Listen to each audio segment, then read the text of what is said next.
സംസ്ഥാനത്തുണ്ടായ ഈ വലിയ ദുരന്തത്തിൽ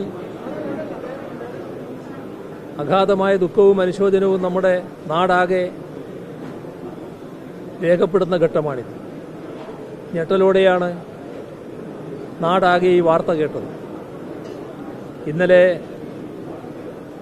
പ്രത്യേക മന്ത്രിസഭാ യോഗം ചേർന്ന് കാര്യങ്ങൾ പരിശോധിക്കുകയും തുടർ നടപടികൾ സ്വീകരിക്കാൻ തീരുമാനിക്കുകയും ചെയ്തു. അതിലൊരു കാര്യത്തിൽ എൻ്റെ അഭിപ്രായത്തിൽ ശരിയല്ലാത്തൊരു സമീപനം ഉണ്ടായിട്ടുണ്ട്. പക്ഷേ ഇപ്പോൾ ആ ഒരു വിവാദത്തിൻ്റെ സമയം അല്ല, അതിലേക്ക് ഞാനിപ്പോൾ പോകുന്നില്ല. ഞാൻ ഉദ്ദേശിക്കുന്നത്, ഞങ്ങളൊരു മന്ത്രിയെ അവിടെ അയക്കാൻ നിശ്ചയിച്ചിരുന്നു. വീണ ജോർജ് ഇവിടെ വരെ വന്നതാണ്. പൊളിറ്റിക്കൽ ക്ലിയറൻസ് കിട്ടാത്തതുകൊണ്ട് പോകാൻ പറ്റിയില്ല.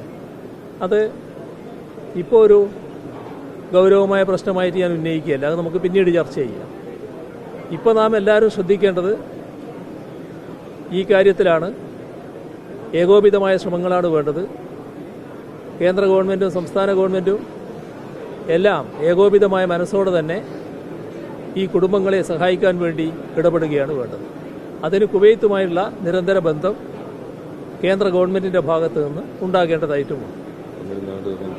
ഇവിടെ നമ്മുടെ തമിഴ്നാട് മന്ത്രിയാണ് ഇദ്ദേഹം, സഞ്ജയ് കെ മസ്താൻ, ന്യൂനപക്ഷ ക്ഷേമ വകുപ്പ് മന്ത്രിയാണ് അവിടെ. അദ്ദേഹം ഇവിടെ എത്തുന്ന ഈ മൃതദേഹങ്ങൾ സ്വീകരിക്കാൻ വേണ്ടി എത്തിയതാണ്.